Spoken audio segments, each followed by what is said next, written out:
Psalms 139, 14 through 17.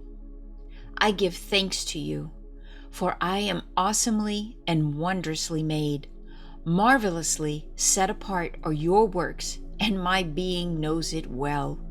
My bones were not concealed from you when I was shaped in a hidden place, knit together in the womb upon the earth. Your eyes saw my unformed body, and in your scroll all of them were written, the days they were formed, while none were united.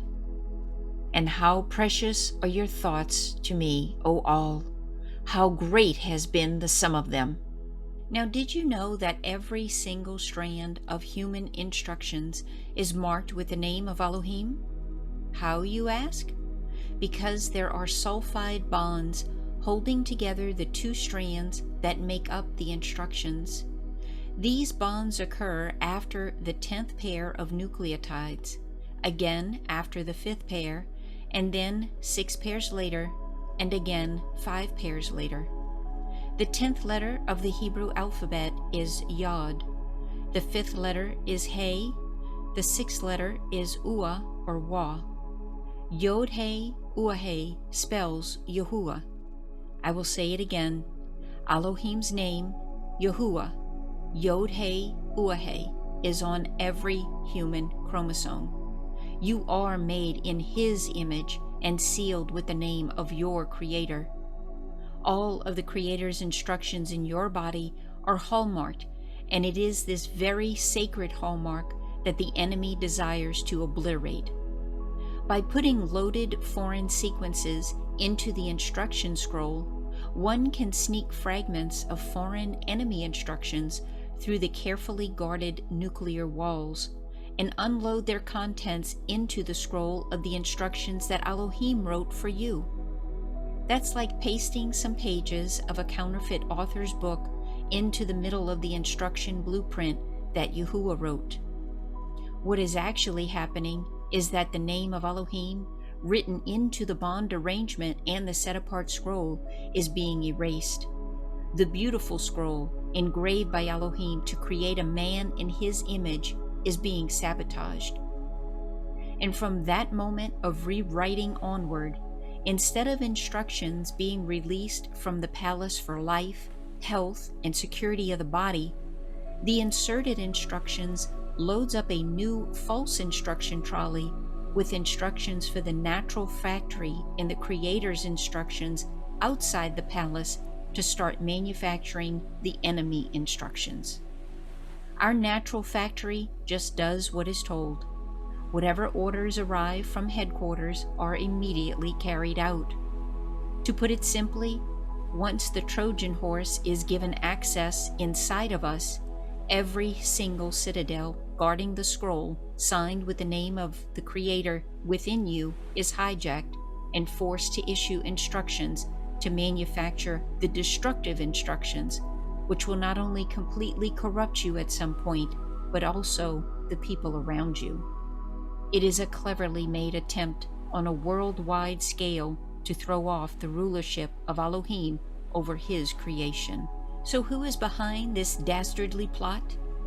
What does Psalms 2 say?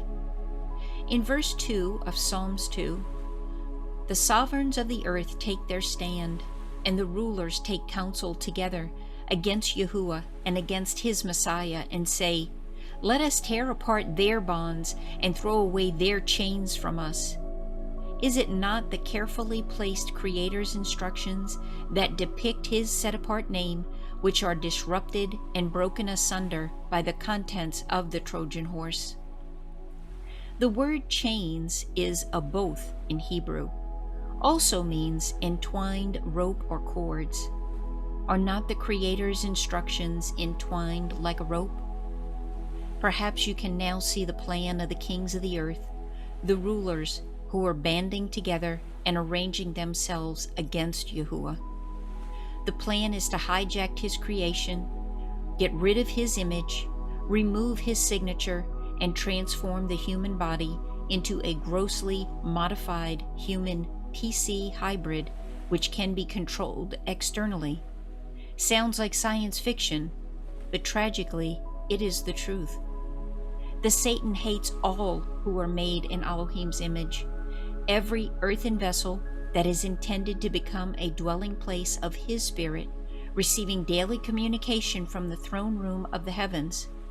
For centuries, he has been content to defile the bodies and souls of men by enticing them into committing sin of every kind.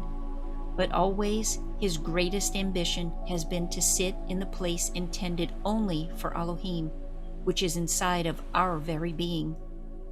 2 Thessalonians 2:4. The son of destruction, the lawless one, is revealed, who opposes and is exalted above all that is called Elohim, or that is worshipped, so that he sits as the Father YaHUaH in the dwelling place of YaHUaH, being accredited that he is YaHUaH. Many are waiting for the third temple to be built, so that the anti-Messiah can go and sit in it. But the body of Messiah is the third temple, a temple not built with hands. And the diabolical deception has been underway and continues till today. The first step in this rollout of the plan is to install more abominations that cause desolation right within the set-apart place of the third temple. In the set-apart place, the place where the unique engraved scroll of your Creator is stored in a walled citadel, the enemy has already lifted up his battle cry. How apt is the cry of the psalmist in Psalm 74:3. It says, "Lift up your steps to the endless ruins. The enemy has done all evil in the set-apart place. Your adversaries have roared in the midst of your appointed times. They have set up their own signs as a beacon. It seems as if one had lifted up axes among the thick trees, and now all its carved work they have broken down with axe and hammer. They have set fire to your set-apart place. They have profaned the dwelling place of your name and cast it to the ground. They said in their hearts, 'Let us destroy them all together.' They burned all the appointed places of Elohim in the land. We do not see our signs. There is no longer a prophet, nor any among us who knows how long. O Elohim, how long would the adversary reproach? Would the enemy despise your name forever? Why do you hold back your hand, even your right hand? From the midst of your bosom, end it. For Elohim is my sovereign from of old, working deliverance in the midst of the earth." There is no better description of what is happening everywhere within everyone than these words. And in every nation, believers are being coerced by the Satan and his minions into receiving his instructions over the Creator's precious name. Is this not causing even more falling away than that of the religions of men described in 2 Thessalonians 2:3? The totality of the scheme is to leave the third temple desolate, destroyed, overtaken, and subjugated to an ancient enemy who always coveted Elohim's throne, our heart, and the worship of Elohim's bride. The Greek for falling away means defection from truth and comes from Strong's G 647, which means to separate, a writing of divorce. How significant that a fragment of the Creator's original design is what separates or breaks asunder the record of Elohim's name that is written within us on our instruction scroll. Now obviously, the smuggling in of the Trojan horse into the guarded throne room involves deception and subterfuge. No one would allow such an intrusion into their temple if its true contents were advertised. The deception is enacted under the guise of a delivery of a basket of wishes for health and happiness. Revelation chapter 18 speaks of the judgment that is incurred by those who carry out this deception. As you read the selected verse, remember that the Greek word translated sorceries is pharmakia, the word from which we get pharmacy, or to dispense medicine. Revelation 18:23. For your merchants with the great ones of the earth, for by your sorceries all nations were deceived. So it is pharmakia deceptions which are employed to pull the wool over the eyes over all the nations. 2 Thessalonians 2:11 says, "A strong delusion is released so that people believe the lie." The Greek word for delusion, Strong's G4108, planos, comes from a root word meaning the deceiver or impostor. The reoccurring theme is deception, which brings destruction. So it is no surprise that pharmakia also means witchcraft and comes from a root word meaning drug or poisoner. Poison is intended to induce the death of the victim. In Leviticus 17:11, the word tells us that the life is in the blood. It is surely no coincidence that the foreign deceptive instructions, which the body is forced to produce after it is hijacked, triggers coagulation in the blood, which in turn causes internal desiccation of YaHUAH's creation. It is the Satan who seeks to kill, steal, and destroy. Yahushua HaMashiach came that you may have life and have it without end, and the Satan desires to remove Elohim's light and replace it with his image, which is darkness. Revelation 14:9 tells us that he has fooled us into taking an image, mark, or sign of his, which is the religions and the traditions of men, and remove YaHUAH'S. Revelation 14:11. Ask yourself, who else could be behind the erasing of Elohim's name in your set-apart life scroll? Beloved Elohim says, "My people perish for lack of knowledge."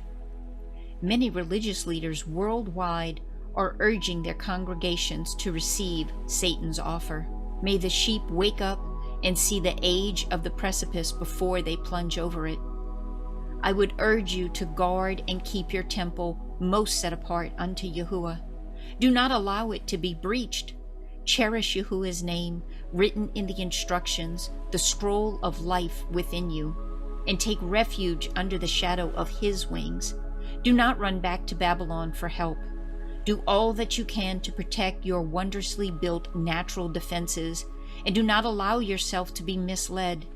Be a lover of truth, seek truth, and go after the light. Do not succumb to those who call evil righteousness and scheme to overthrow and render your temple, set-apart place, desolate. You will pay for it with your very being. Rather, entrust yourself to him who is the way, the truth, and the light which brings life. Choose life and walk in the light. And I want to end with 2 Corinthians 6:16. What agreement does the temple of Elohim have with idols? For you are the temple of the living Elohim. As Elohim has said, I will dwell in them and walk among them, and I will be their Elohim, and they shall be my people. Therefore, come out from among them and be separate, and take hold of YaHUaH, and do not touch the unclean thing. And I will receive you, and I will be a father to you, and you shall be my sons and daughters, says YaHUaH Almighty. Unclean thing, and the word for unclean in Greek is Strong's G169 akathartos, unclean, corrupt, defiled, and demonic. May YaHUaH Almighty give you the strength to stand, not compromising in the days which we are facing. Hallelujah, hallelujah, hallelujah.